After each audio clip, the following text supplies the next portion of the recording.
What is going on, wrestling fans? Is he dancing? Oh, he's stretching. He's getting ready. I'm stretching. Golden Era podcast with Sean Mooney. This one, we're going to have to be in shape. I don't know if we can get it all in. We may have to come back because there is so much involved in this episode. So let's get to it.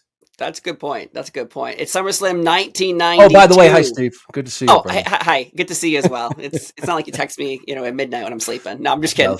No, I do. It's true. He does.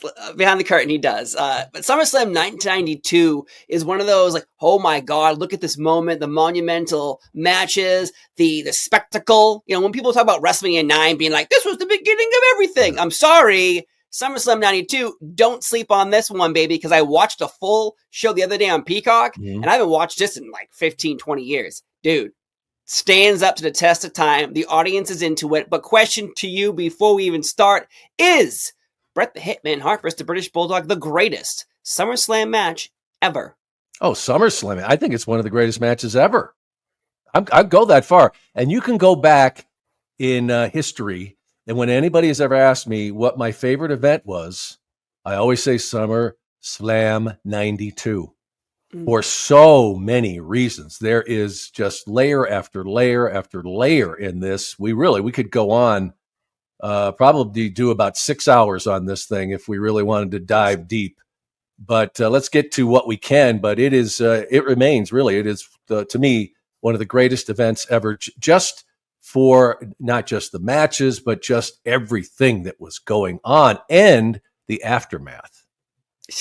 Yes. Yeah. And it's very interesting to think about this event because look at the past in the Golden Era. How many times did they really go out far beyond the United States? You can count Canada for Sky Dome, WrestleMania 6, but I'm no disparaging my Canadian fans out there, but that's not that far. We can drive there. We in the United States, we can't drive to London, England. And so when you think of an event happening like that, you're like, wow, there must have been a lot of on the line here. You go back to WrestleMania 1 being such a great event where there's so much money and this could go wrong. Some 92, in my opinion, if this doesn't go the way it does go, that could really hurt the business that's already suffering at this point.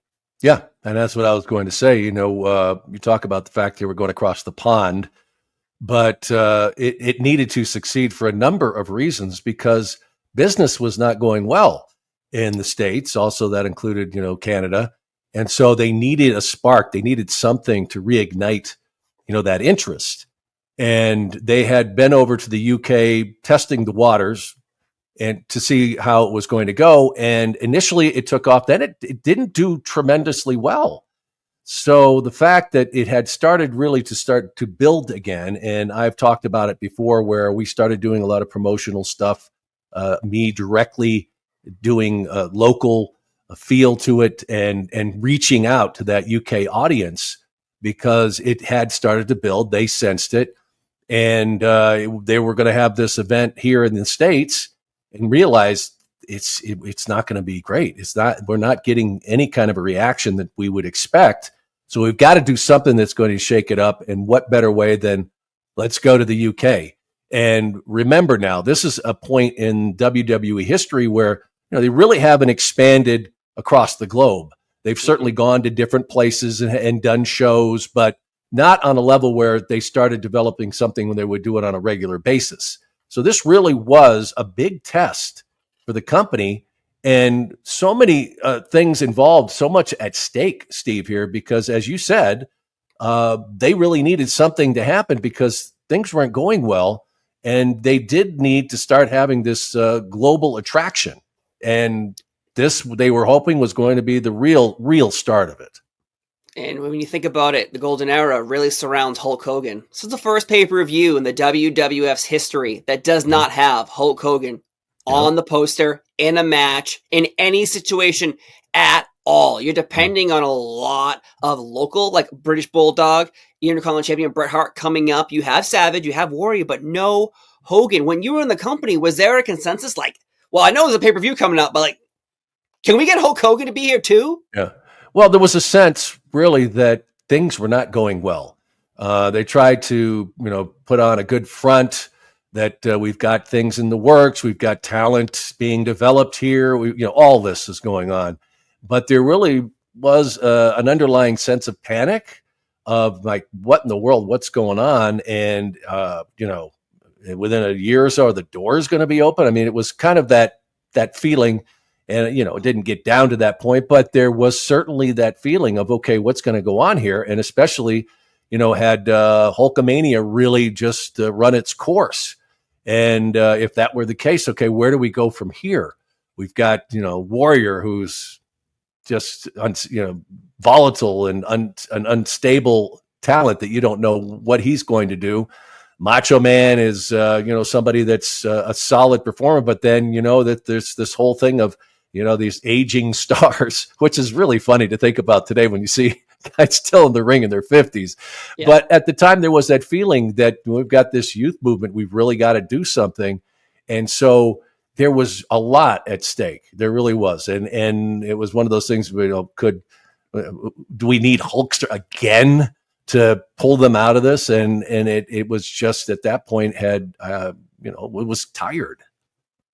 Yeah. The rumor of being in Maryland is one of those things. Like SummerSlam 92 in Maryland? Yeah. Really? Like, that's what we're going to do here? Okay, I guess, a tried and true Maryland. But yeah, it is finalized. They're going to go to London, England. Wembley Stadium of all places. And it's great to see this because a lot of stadiums from this time, the Golden Era, they've been changed, destroyed, rebuilt.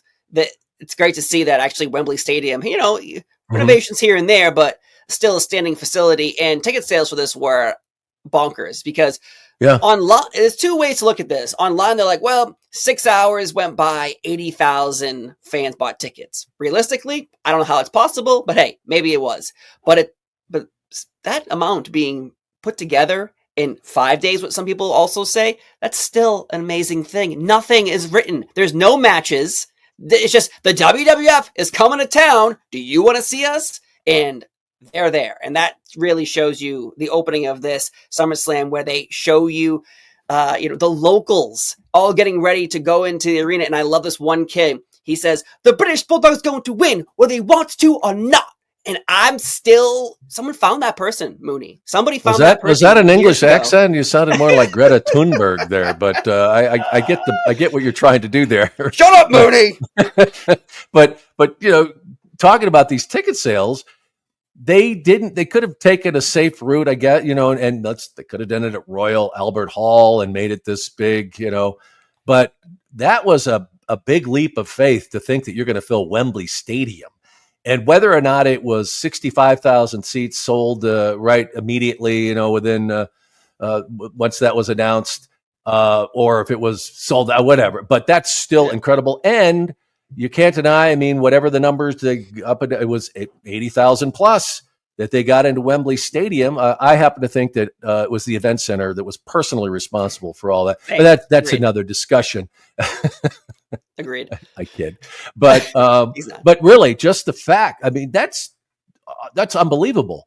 That as I said, it was iffy earlier on there that they when they first got over there and they got a great reaction, and but not tremendous. And then you had this build that started, and so the fact that they were able to literally cash in on that when that was happening and generate that excitement was phenomenal. And I think a lot of it had to do with the matchup that they had designed, and Bret Hart was certainly behind it, had pitched it to Vince and sold them on it.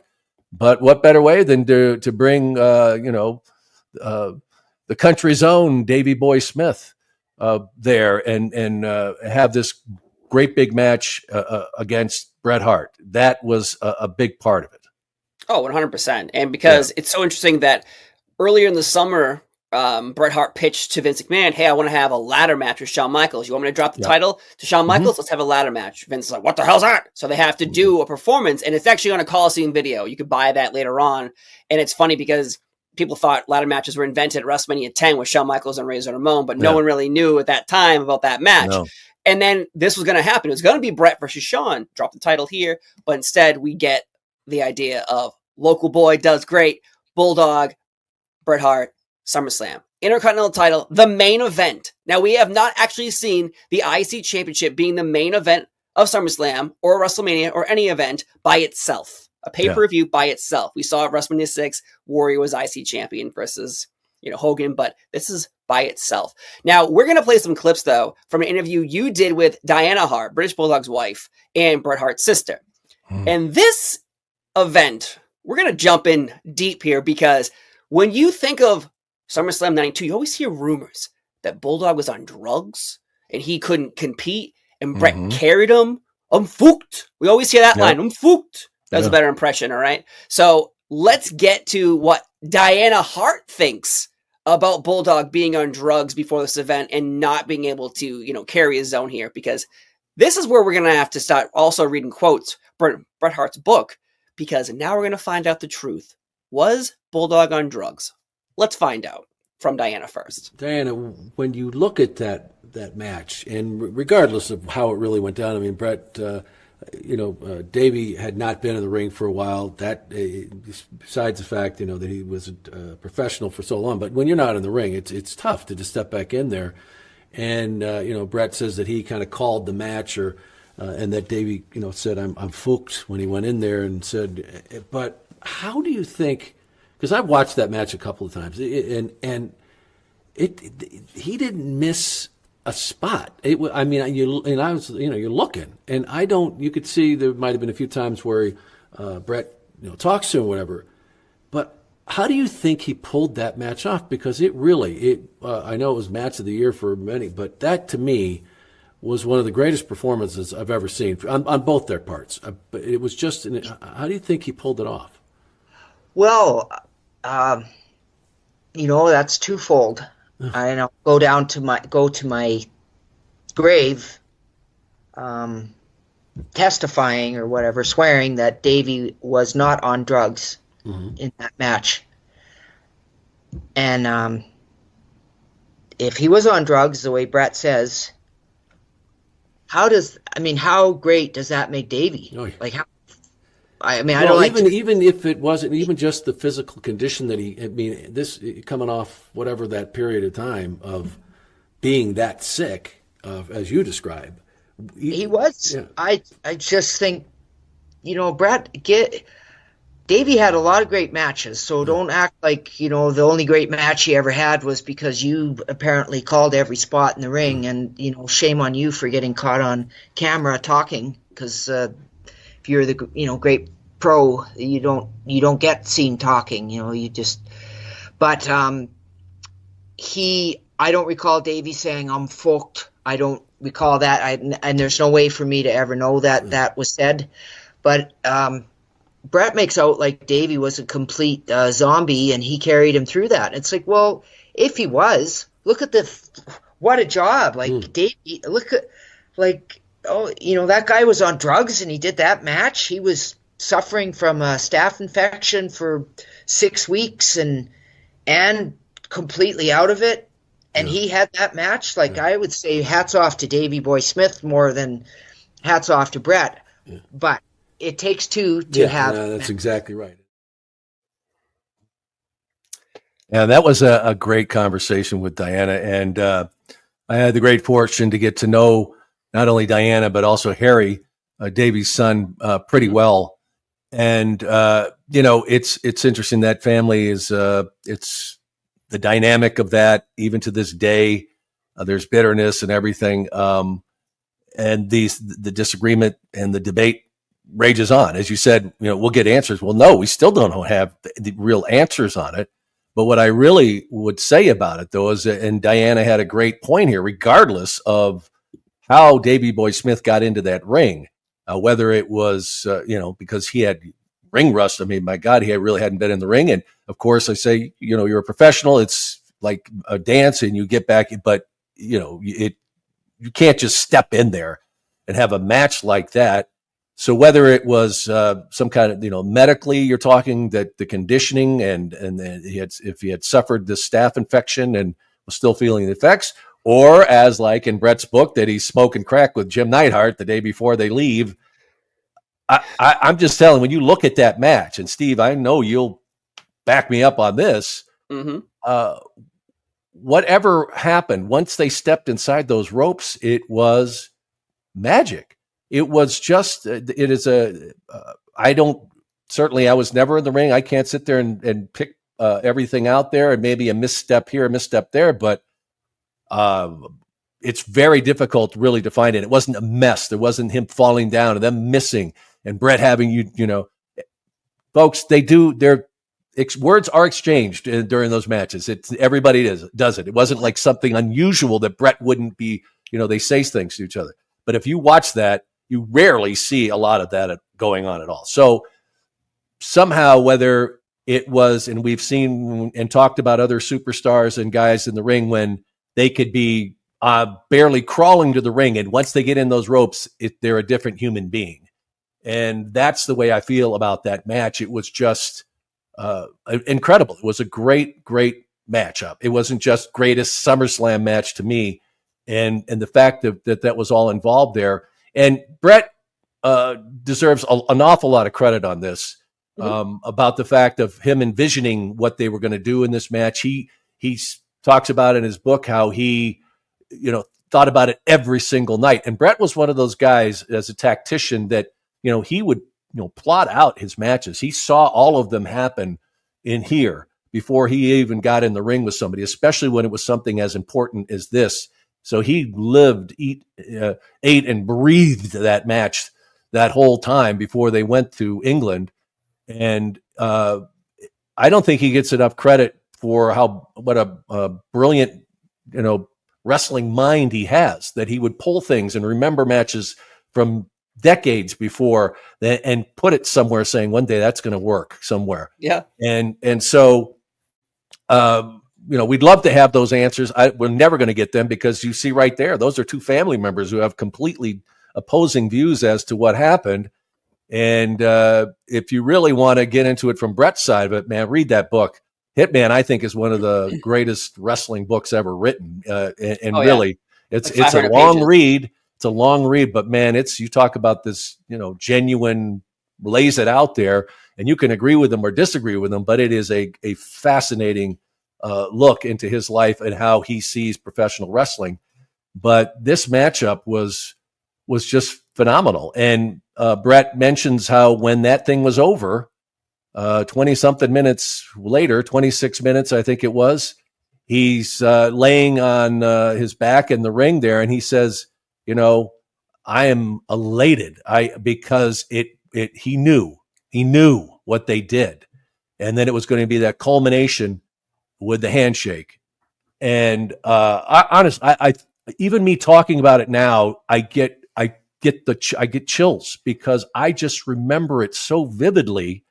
And I've talked about this before because, you've seen the interview I did ringside with Diana, but I had kind of lived through that too, of all what was going on behind the scenes. Everybody knew it. Everybody's like, what's going to happen? He's going to go in there and just humiliate himself. And it could have gone so wrong.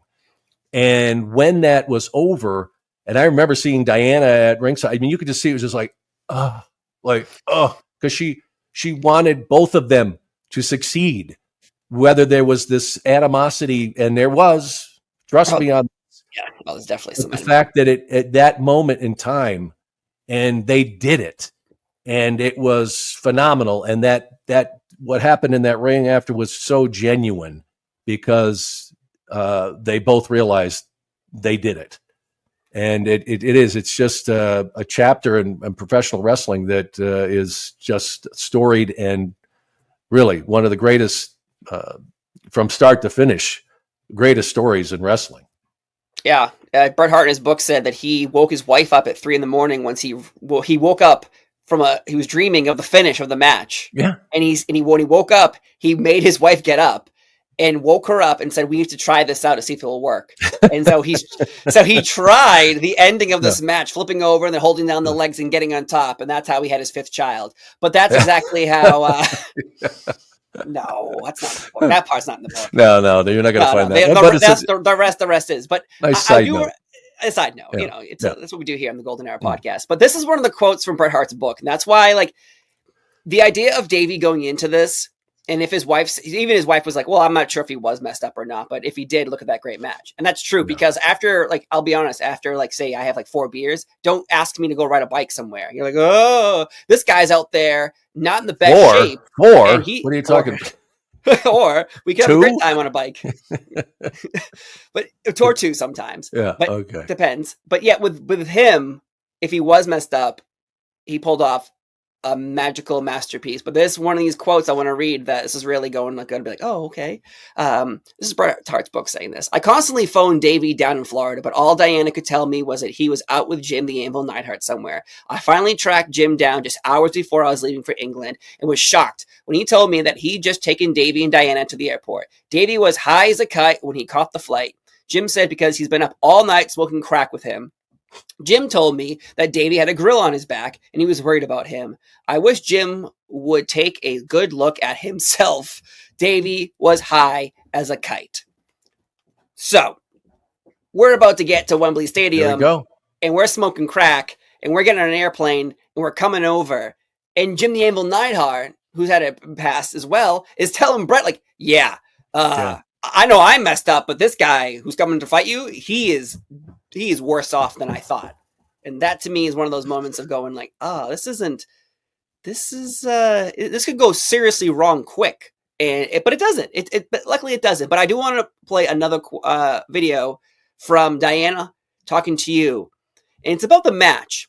Mm-hmm. Because Bret Hart, if you looked at any of the past pay-per-view matches he's had, usually his parents are ringside for big moments. This is one of Bret Hart's biggest matches. Yeah. But his parents aren't there. Why are they not there? Let's figure that out after this clip. Okay. Oh, that clip didn't want to play, folks. That's unfortunate. Pretty much what she said was Bret was like, yeah, you don't want your parents there, Diana. Our parents, they shouldn't come. They shouldn't watch this because, I'm British Bulldog's going to beat me and it's not really that important. So you shouldn't be there. And I was like, when I heard that clip, I was like, that's interesting. Well, see, now that gives you a little bit of a clue that maybe there was some doubt in Bret's mind that he wasn't sure if Bret was going to, that Davey Boy was going to be able to pull this off. And, and I'm sure that Vince is asking him, is he going to be able to do this? And Bret's, oh yeah, of course. Sure. Because he didn't not want this match to happen. So he was all in saying, no matter what, we're going to be in there. I'm going to get him in there and we're going to see what happens. He was laying it all on the line because it would not necessarily have just gone bad for Davey Boy. Bret goes down with that ship too. He's on it. And if it's burning and there's nothing, and he can't put that fire out, then he goes down with it. So that was really what I drew from that. Maybe there was that, and he did not want his parents there to see it happen, because you're right. Stu and Helen were at a lot of those. I mean, they were a fixture. I remember seeing them all the time at ringside, and it was, they could make the trip. It wasn't that far, really, right? Right, yeah. So that's really what I took from that, is that maybe there was just that slight doubt in Bret's mind that he didn't want them there to see it happen. Yeah, I imagine that's one of the reasoning. I always thought it was funny because Diana in that was like, yeah, I could tell like Bret didn't really want the parents there for reasons, certain reasons. But either way, here's another quote though from Bret Hart's book. When I asked Davey why he hadn't returned my calls all summer, he wasn't able to look me in the eye. He fessed up that he's been smoking crack with Jim for weeks and now is terrified. He's gone back to being that same helpless kid I rescued from Dynamite's 10 years earlier. Trust me, Davey, I'll do whatever I can to get you through tomorrow. He nodded, and I sat him down for a crash course, going over and over and over our match, making him recite the moves back to me. It was now completely up to me to save our match. So there you go. There's some indication of why Davey's able to pull off this amazing match, because even if he was messed up, Bret forced him to sit there and recite back to him the match. Even that rumor of saying I'm fucked. Well, like, in Bret Hart's book, he's saying, like, hey, I sat you down and we went through this shit. But also, remember, Bret also says that once they got in the ring, Davey Boy, when he said I'm fooked, he was basically saying, I forgot everything you told me yesterday. That, that's so you could imagine the realization that Bret's saying, we're in front of 80,000 people. We don't know how many millions are out there watching, and he's just going to blank on me. So I think that once they started, it somehow it must have kicked in with Davey Boy. Cause like I said, you can lead a match, but you're still there's going to be lags. There's going to be mistakes no matter what you do. So whatever happened, somehow Davey Boy put it together, because I said, watch that match, folks, check it out. And I'd love to hear the comments about what people think when they watch that through and watch it with that, that trained eye of how many times you've watched matches over the years, and you've picked up on things that these professional wrestlers do, and see if you can catch these. And I honestly, did not see anything that would be of major, like, oh my God, I can't believe that happened, because it was just it was an entertaining. They up and down. They took the audience with them. It was phenomenal. So whatever took place in those opening minutes of that match,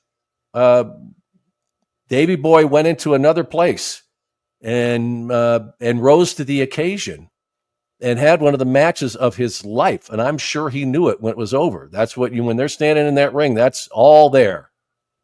It's true. But you know what's really messed up is that I had some time recently. So I watched on Peacock Superstars the 3 weeks after SummerSlam. So I watched the one after, week before, and the week after. So I watched them all in a row.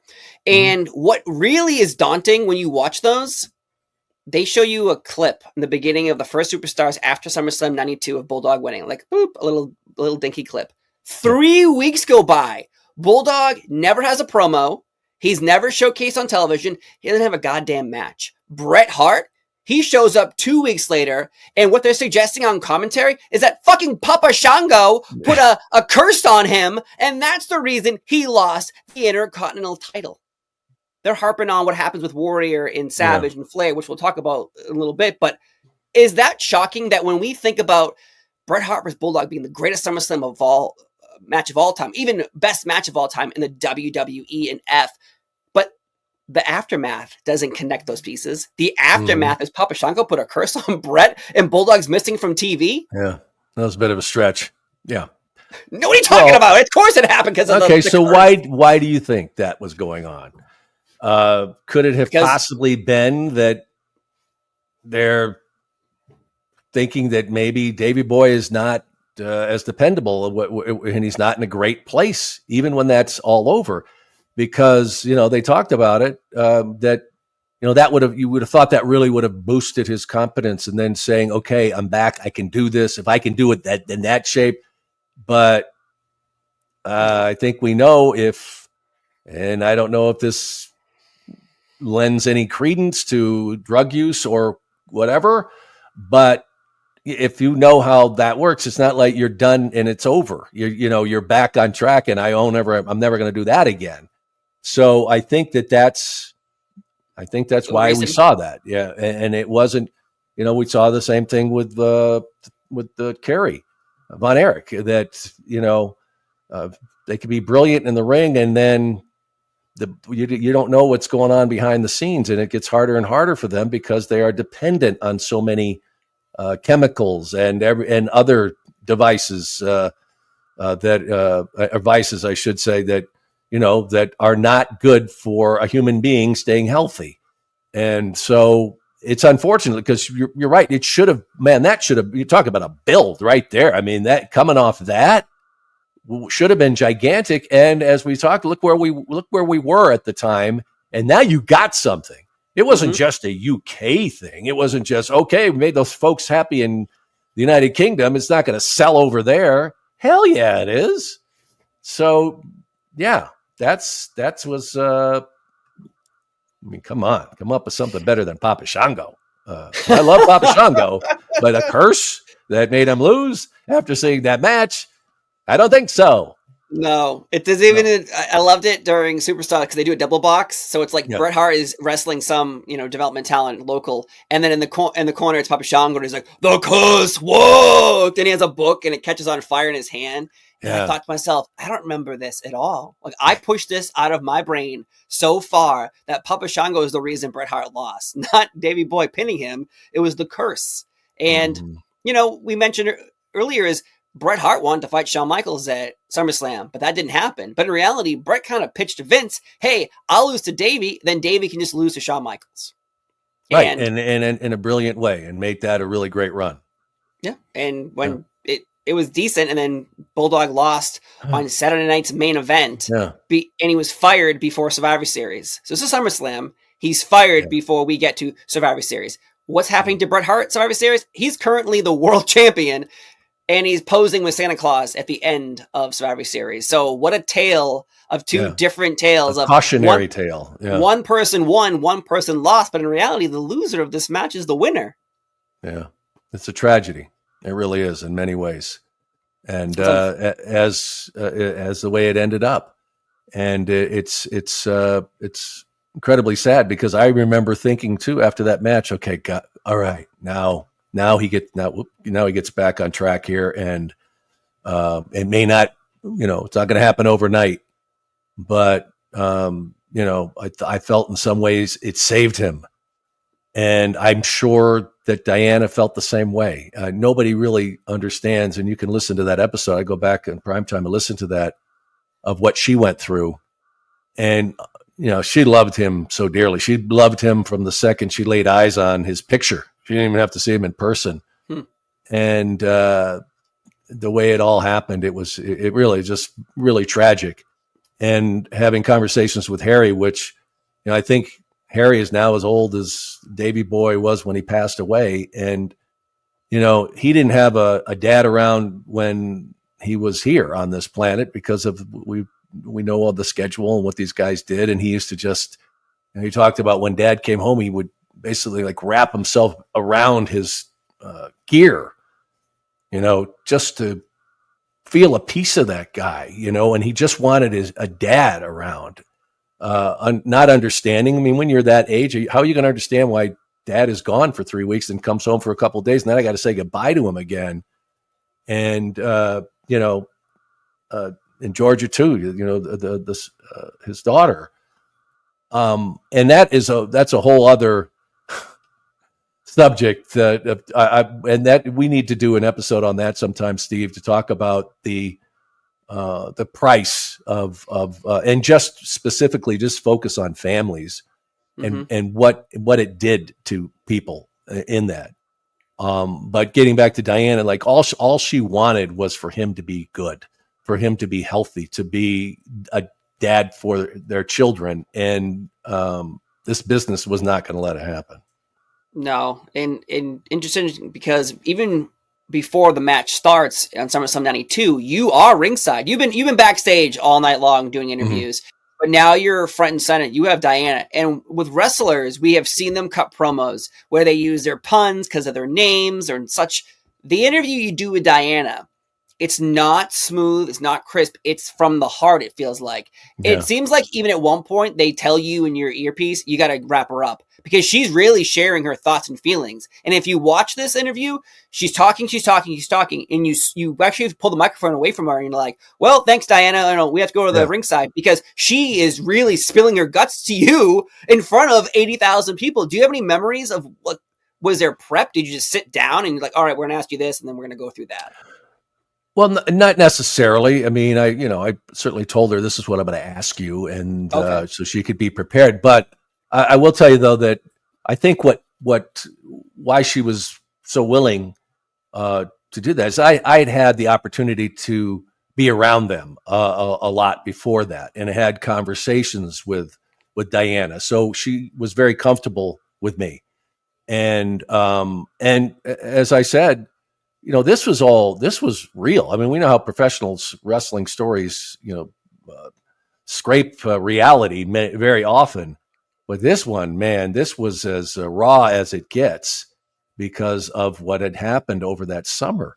And so when she got the opportunity, and I think all of that emotion that was going on, I'm just kind of like, I just got to tell somebody. It was. Could you imagine being ringside there?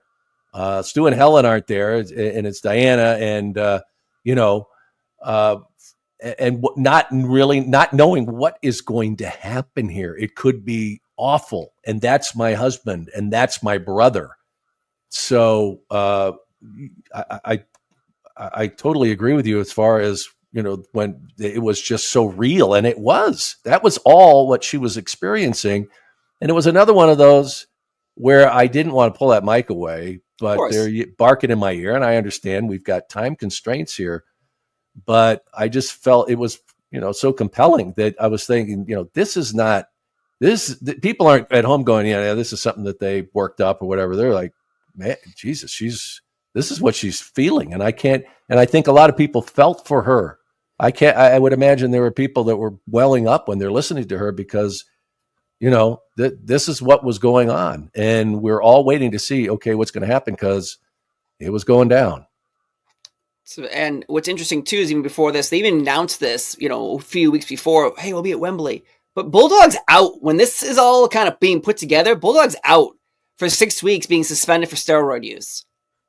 And then we have him smoking crack with Jim Neidhart. Then we have the fallout after, where he gets fired at the end of 92 because of getting steroids through Warrior that was being sent to his house. It's like, there's a lot of, Bret a lot of people are trying to help you, at least Bulldog. Yes. Now, I'm not Bulldog. So again, we talked about the price of fame and the things you have to do sometimes to stay there. And unfortunately, I imagine it's unraveling quickly for him in 92, where you're getting all these chances, but yet you're still blowing them because you're stuck in the way you were functioning. Everyone wants you to function a different way, but you can't. You don't know how to. And so I'm not putting blame on him, but it's really like, how many chances do you get, sir? Because you've been given multiple ones and people keep trying to help you and it's not turning out the right way. And I don't know. It's very interesting to like that. But let's see if the last Diana Hart clip will play before we move on. Because before you get to it though, I want to say though, and I know I'll say this directly, like people out there listening too, that, if you've ever dealt with an addict and, I've heard people say before they'll break your heart 1,000 times. And it's true. My family, where you can't understand it.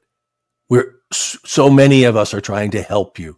They get you into places that are going to help you, and you're just praying to God that it's going to work this time. And so many opportunities, like, how could you blew it? And now you want to go do that, and that's where you are, and you did this, and you can't understand it. Well, that's the demon of it. That is, you have no idea what you're up against. And until a person, as you've heard it over and over again, until they decide that that's it and they change their life, you're not going to do it. And so that is the situation there. Because you look at, like you just said, Davey Boy had all these chances. So many people wanted him to succeed. Vince, and not just necessarily because it was good business. He was going to be good business, and everybody else around him. And yet you think, like, how could he do that? Well, in many ways, he wasn't in control of it. Right. And I think we talked about it before, where so many wrestlers have passed away at young ages, clearly for reasons that are beyond their control. And people will be like, well, why couldn't they control it? As you brought up. Well, you don't know the situation. You don't know them. You have no idea what's going through their brains or their body. So sometimes we have to go, well, that sucked, but I'm not them. But let's see if this last clip will play. And he and Davey did this. And first main event ever that wasn't a world title, and their first pay-per-view, not main event, but first pay-per-view that wasn't world's title. And there was some, nitpicking in the background leading up to that about that Bret and Davey shouldn't be main event, and the world's belt always is main event. And so I knew that they had a lot to prove, and I was also so worried about Davey's leg, and I was a nervous wreck. I remember, and then but they stole the show. And that's did. where I want, and that's interesting too. Is another aspect to all of this is definitely going to have to be a 2-parter or SummerSlam 92. I know, but we're just because this match, it needs the love and it needs the actual dedication to it. Because Diana saying that there was clearly some issues backstage. Because imagine, I asked you, I think last week, SummerSlam 1990, I said, hey, the main event is Warrior versus Rick Rude world title. Should have that been the main event? And you said the world title should be the main event. But yet here we are. It's London, England, though. Perfect crowd, perfect opponent, perfect everything. So I think that's okay.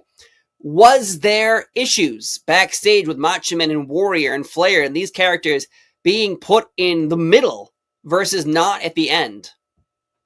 No, I think everybody understood the enormity of that matchup and playing off, the whole British, the UK angle of it with Davey Boy, and everybody understood all that. Mm-hmm. So I don't think that was the case. That, as we said, when it all comes down to it, these guys are businessmen. They go, okay, what's going to make us the most money, and where am I going to how am I going to capitalize on this one way or the other? So I don't think that was the case. One more thing I want to say about that with Davey Boy is, it reminds me, and it was just something as we got into that about addiction, and it kind of reminded me of, that people who have had somebody in the family, and there's a big event, and dad cleans up for a couple of days, where he puts a suit on and he comes and he's charming and he does everything you need him to do, and you're like, oh, that's him. And then, Monday morning, he's back on the couch with a bottle, and you don't understand why. And I don't mean to take it like that low, but I'm just saying that there was like that feeling, I think, afterwards, because everybody wanted to see Davey Boy back in that suit. And so it's one of those things. I still think about that every now and then, and wish that it could have been different. I wish that Harry still had his dad on this planet. I wish Georgia still had her dad on this planet, but he lost. He lost that to that demon, and it's really sad. Getting back to your point there, that I just think that, as you said, you need like that championship or whatever, but this was an exception to have that 100%. Double main event. And I think, and when you look at it, everybody, I mean, come on, let's be honest. What was the main event? It was Bret and Davey Boy. Yeah. For that event. No question about it. Yeah. It certainly wasn't going to be who's in the corner of Macho Man or Warrior. Yeah. That'll take another hour and 45 minutes of me bitching about that storyline. Hope you have the time, Mooney. But no, in Bret's book, though, he did say, after 37 grueling minutes, I lay in the mat, fainting, being heartbroken. But in fact, I was elated. I was also exhausted and in considerable pain, but I knew that handshake at the end would top it all off, the last detail in this drama. And it does, because the Hart family in the WWF, up until the Montreal Screwjob, they were center for so many dramatic storylines involving intertwining brother-in-law situations, sister-in-law situations, sisters in situations, other brothers who aren't active, like Bret Hart and the Hart family. When Cody Rhodes comes out and says, more than one royal family, the Hart Foundation, I'm sorry, are like the kings of the families in professional wrestling. You have Guerreros, you have McMahons, you have the Rhodes, you have so many, but it's hard to argue that Stu Hart, the architect of it all, didn't contribute to professional wrestling over decades. No. We have Natalia, Harry Smith, Tyson Kidd being married into Nat, being part of the family. Like, it's endless. People talk about Samoan dynasties. The Hart dynasty is still going strong. Yeah, and look how many of those guys came through Stampede into the WWF without necessarily being blood relatives, but they were as much of that part of that family and that legacy as everyone else. And you're right. I don't think there is a family that had more of an impact. And I appreciate you clearing up that it was 37 minutes. I said 26 or something before, so I'm I'll just reading say somebody. quotes. I know, but I'll say that just saves somebody from having to do a comment. Okay, we're all good, guys. Okay. No, they shut it off minutes. there. They shut it off there. And when on Wikipedia, it was like, that Shelby's a liar. Mooney. He doesn't know anything. But the impact is forever lasting, and in many ways, it's fortunate that it all played out that way, because look what we have benefited in the world of professional wrestling because of it. But there was a lot of tragedy that came with it too. Yes, and of course, being cursed by Papa Shango would be one of them, but. No, well, that's probably the worst thing that came out of this. I was shocked, honestly, after I just was sitting there last night. I had time, so I was sitting there doing work on my computer while also watching Superstars, and I kept waiting for them to show Bret Hart or show Bulldog, and they just didn't. They wouldn't stop talking about Warrior and Savage and Ric Flair and Mr. Perfect and Bobby Heenan. Like, that was the center point, and I get why, because I have a feeling, though, because we're going to probably have to wrap this up soon because of real world life timing. But we didn't even get to LOD. I mean, LOD. You mean Rocco? But yes, I will say this is going to have to be a part one of SummerSlam 92, because I wanted what I did notice, and I got all together. I'm like, this needs to be dedicated. Bulldog and Davey need the time because of how good it is. Even WWE, who over years, even when Bret Hart would leave to go to WCW, or being screwed out in the Montreal screw job, even after Bulldog leaving as well, anytime there's a top 10 or top 25, 30 SummerSlam matches, top 3 always are involving Bulldog and Bret Hart. And last year when they did the poll, Bret Hart and Bulldog won. That's 1992. Newer fans to date probably and maybe hasn't even seen that match, but still, the WWE is voting. This is always going to be the best match, and I agree. Yeah, and I really appreciate you pulling those bites of Diana, because it's great. This match has been talked about for years, but I don't know if people really have ever heard that side and really what was behind the scenes, and hearing it straight from Diana, that there was just so much emotion involved in this. It was real life, and it wasn't just about wrestling. It wasn't about a wrestling match at Wembley Stadium in England. There was just so much more at stake and so much more happening behind the scenes.